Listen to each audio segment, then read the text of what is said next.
कुछ नशे में धुत लोग उसके पास आए, लेकिन इससे पहले कि कुछ होता वो उसका एक्स आया और उसे खींच कर ले गया। ऐसी जगह मत आया करो।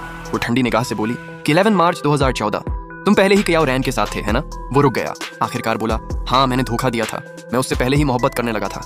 यही जवाब चाहती थी ना? और फिर वो बेहोश हो गई। जब होश आया वो फिर अस्पताल में थी। वो उसके पास बैठा था, उसकी रिपोर्ट हाथ में थी। उसके चेहरे पर डर आया। क्या उसे उसकी बीमारी का पता चल गया? लेकिन डॉक्टर ने कहा बस हल्का बुखार है। वो चैन की सांस ली। उसके लिए उसका पसंदीदा खाना लाया।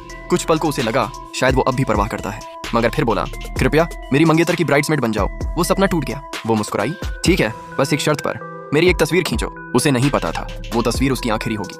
अगली सुबह वो फोटोशूट के लिए गए। बीच में उसकी मंगेतर ने नाटक किया, मुझे चक्कर आ रहा है। वो उसे गोद में उठाकर चला गया और वो अकेली रह गई अपनी सफेद ड्रेस में। शाम को वो फिर अस्पताल लौटी। डॉक्टर, जब मैं चली जाऊं तो उसे बता देना कि मेरी राख मेरे माँ बाप के पास रख दे। शादी की रिहर्सल में उसकी मंगेतर ने हीरे का हार दिखाया। ये मेरे पति की एक्स ने डिजाइन किया था, कमाल का डिजाइन है ना? उसकी आंखें फैल गईं। वो वही डिजाइन था जो उसने खुद बनाया था, जो उसने उसे उनके 7वें सालगिरह पर देने का वादा किया था।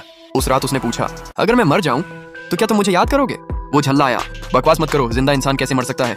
वो मुस्कुराई, बस यूं ही पूछ लिया। वो बोला, अब मेरी मंगेतर को परेशान मत करना, और चला गया। अगले दिन उसका जन्मदिन था। वो केक लेकर आए। वो मना कर रही थी मगर उन्होंने जबरदस्ती पकड़ा दिया। फिर उसने टिकट थमाई, शादी के बाद शहर छोड़ देना, कोई तमाशा मत करना। वो बोली, मैं तो वैसे भी जाती हुई हूँ, तुम्हें तकलीफ नहीं दूंगी। उसने दरवाजा बंद किया, एक मोमबत्ती जलाई और अंधेरे में केक खाया। अपना आखिरी जन्मदिन। 3 दिन बाद वो वापस अस्पताल गई। डॉक्टर से धीरे से बोली, जब वो आए उसे कहिए मुझे माँ बाप के पास सुला दे। उसकी उंगलियां कांपी। बटन दबाया, यादें लौट आईं। उसकी मुस्कान, उनकी बातें, पहली मुलाकात, आखिरी झगड़ा और फिर सन्नाटा। उसी वक्त शादी में वो अचानक बेचैन हुआ। चर्च की घंटी बजी। 10 10 10। दिल भारी हो गया।